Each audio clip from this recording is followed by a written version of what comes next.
France जो दुनिया का सबसे खूबसूरत देश माना जाता है, जहां लाखों की तादाद में दुनिया भर से लोग घूमने जाते हैं, जिसका नाम सुनते ही पेरिस, आईफिल टावर और ना जाने कितने ब्यूटीफुल साइट्स नज़रों के सामने आ जाते हैं। यहाँ की खूबसूरती यहाँ के जीडीपी को बढ़ाने में बहुत बड़ी भूमिका निभाती है, मगर आज यही फ्रांस पूरी तरह जल रहा है। जी हाँ, आपने बिल्कुल सही सुना, यूरोप का सबसे खूबसूरत देश फ्रांस पूरी तरह आग में जल रहा है। हेलो फ्रेंड्स, गॉडफादर एंटरटेनमेंट में आपका फिर से स्वागत है। आज का यह टॉपिक बहुत ही सेंसिटिव और बहुत ही इंफॉर्मेटिव होने वाला है। आज हम फ्रांस में हो रहे सबसे बड़े इंसिडेंट की बात करने वाले हैं। तो चलिए जानते हैं why France is burning. France Europe का एक बेहद कल्चरल स्पॉट कंट्री है और यहाँ की अभी करेंट पॉपुलेशन है लगभग 6 करोड़ 70 लाख, जिसमें वाइट यूरोपियन की पॉपुलेशन लगभग 5 करोड़ रह गई है। बाकी जो पॉपुलेशन है वह अनदर रिलीजन की है, जैसे कि इस्लामिक रेफ्यूजी या वर्कर्स जो एशिया से काम करने के लिए फ्रांस में जाते हैं।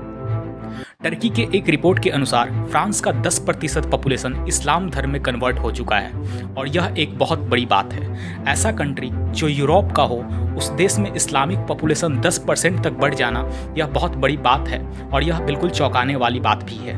बहुत सारे लोग यह सोच रहे होंगे कि यह तो अच्छी बात है, फ्रांस प्रमोट कर रहा है अनदर रिलीजन को और लिबरलिज्म कर रहा है, बट थोड़ा जियोपॉलिटिक्स को समझेंगे तो आपको इसका जवाब मिल जाएगा। एक्चुअली में यूरोप का कोई भी देश, चाहे वह अमेरिका हो, ब्रिटेन हो या फ्रांस हो, ये सारे यूरोपियन कंट्री डेमोक्रेटिक हैं और खासकर फ्रांस। इसी फ्रांस की धरती से फ्रेटर्निटी, इक्वलिटी और फ्रीडम जैसे शब्दों का आविष्कार हुआ। तो इस डेमोक्रेटिक होने के टैग को बचाने के लिए फ्रांस ने अपने देश में रेफ्यूजी और लेबर को शरण देना शुरू कर दिया। उन लोगों को रहने के लिए मकान, भोजन, पानी, घर सब कुछ देने लगा ताकि फ्रांस इक्वलिटी, फ्रीडम और फ्रेटर्निटी का मैसेज पूरी विश्व को दे सके। लेकिन फ्रांस को यह पता नहीं था कि जिन लोगों को यह शरण दे रहा है, कल होकर वही लोग उनके लिए खतरा बन सकते हैं। कुछ ऐसा ही वाकया फ्रांस में हुआ। फ्रांस में रिसेंटली क्या हुआ कि एक 17 साल का लड़का जिसका नाम था नाहिल, ये ड्राइविंग कर रहा था और ये पुलिस के चेकपोस्ट को इग्नोर करके आगे बढ़ा। पुलिस ने इसकी कार रोकने की कोशिश की, पर इसके रिस्पॉन्स में पुलिस ने इसके छाती में गोली मार दी। ये इंसिडेंट काफ़ी शॉकिंग है, क्योंकि अगर इस लड़के की बैकग्राउंड को देखें तो इसकी कॉलेज अटेंडेंस काफ़ी पुअर रहती थी, मगर इसका कोई क्रिमिनल रिकॉर्ड नहीं था। अब पुलिस चाहे तो इस लड़के को कार के नंबर को नोट करके इसे फॉलो कर सकती थी, मगर पुलिस ने बहुत इम्पल्सिव डिसीजन लेते हुए उस लड़के को मार डाला। दूसरी बात यह था कि यह लड़का एक अल्जीरियन इमिग्रेंट का बच्चा था और फ्रांस या कोई भी देश इमिग्रेंट्स को काफ़ी हदों तक इल ट्रीट करता है। यह कोई नई बात नहीं है, क्योंकि आज भी अमेरिका जैसे यूरोपियन कंट्री में ब्लैक अमेरिकन करीबन 60% जेल में है।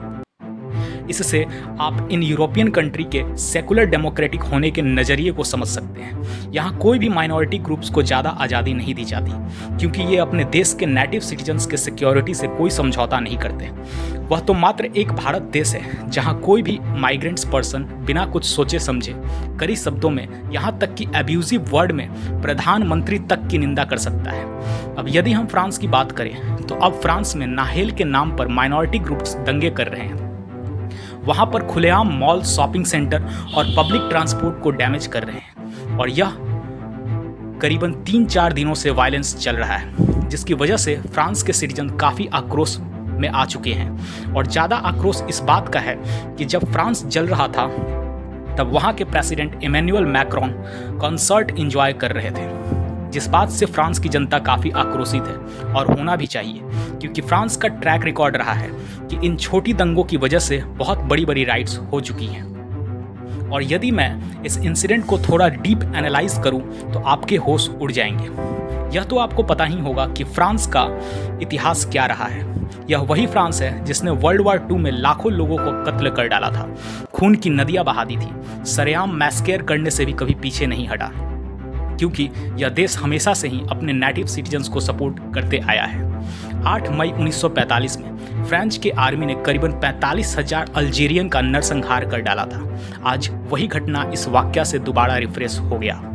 दरअसल फ्रांस में एक ऐसी पॉलिटिकल पार्टी भी है जो हिटलर के आइडियोलॉजी पर चलती है और उस पार्टी का नाम है द फ्रेंच पॉपुलर पार्टी। यह एक एंटी सेमेटिक पार्टी है जिसे वर्ल्ड वॉर 2 के दौरान जॉकिस डोरेड ने बनाया था और यह पार्टी आज भी फ्रांस में एक्टिव है।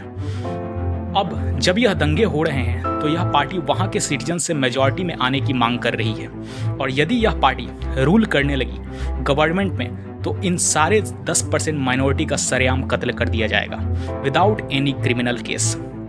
वैसे तो फ्रांस में इस्लामिक माइनॉरिटी को लेकर पहले से ही आक्रोश कूट कूट कर भरा हुआ है, और अब यह तो खुलकर सामने आने लगा है। फ्रांस के फेमस कार्टून मैगजीन जिसका नाम है चार्ली हेब्डो, इस मैगजीन ने सरेआम प्रॉफेट मोहम्मद के ऊपर नंग तरंग तस्वीर और कार्टून बनाकर फ्रांस के बिल्डिंग के ऊपर लगा दिया है। इसी से आप अंदाज़ा लगा सकते हैं कि इस्लाम और वहाँ रह रहे किसी माइनॉरिटी को फ्रांस बिल्कुल सपोर्ट नहीं करता, और यदि वह थर्ड पार्टी जिसका नाम फ्रेंच पॉपुलर पार्टी है वह एक्टिव हो गई तो इन माइनॉरिटीज़ की लंका लगने से कोई नहीं रोक सकता।